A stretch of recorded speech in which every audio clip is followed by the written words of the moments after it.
সময়ের স্রোতে কেউ কেউ গা ভাসায়, হারিয়ে যায় কালের পরিক্রমায়। আবার কেউ কেউ স্রোতের বিপরীতে দাঁড়িয়ে নিজেকে নিয়ে যায় অনন্য উচ্চতায়। তার জলজ্যান্ত উদাহরণ হতে পারে বাংলাদেশের আফিফ হোসেন আর ভারতের অভিষেক শর্মা।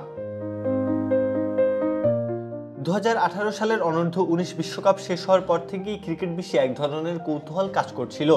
কারণটা তখনই স্পষ্ট হয়ে গিয়েছিল, ভারতের পরবর্তী তারকা হবেন শুভমান গিল।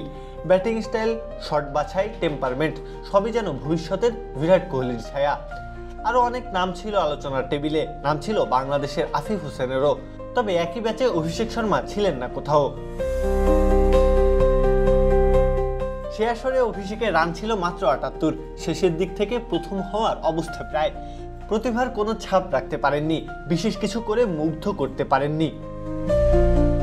কিন্তু ভাগ্যের চাকা, পরিশ্রমের মূল্য আর সিস্টেমের সঠিক ব্যবহার সব মিলিয়ে আজ অভিষেক শর্মা ভারতীয় ক্রিকেটে এক নতুন সম্ভাবনার নাম। আন্তর্জাতিক ক্রিকেটে দাপটের সঙ্গে নিজের জায়গা পাকা করে নিচ্ছেন তিনি।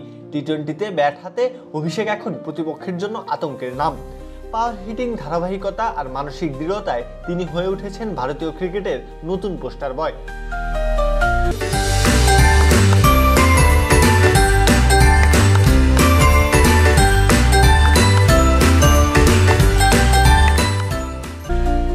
অন্যদিকে আফিফ হোসেনদের দিকে তাকালে দেখা যায় ভিন্ন এক ছবি। প্রতিভার ঝলক থাকলেও সেই ধারাবাহিকতা বা উন্নতি দেখা যায়নি।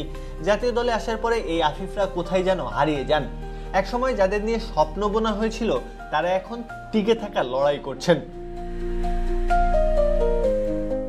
প্রশ্নটা সেখানেই, অভিষেকরা যেখানে সিস্টেমের ভেতর দিয়ে এগিয়ে এসেছেন, সঠিক সময়ে পেয়েছেন সুযোগ আর সহায়তা, সেখানে আফিফরা কি সেই কাঠামোগত সুবিধা থেকে বঞ্চিত হয়েছেন, নাকি মানসিক দৃঢ়তা আর চাপ সামলানোর দক্ষতায় তারা পিছিয়ে পড়েছেন?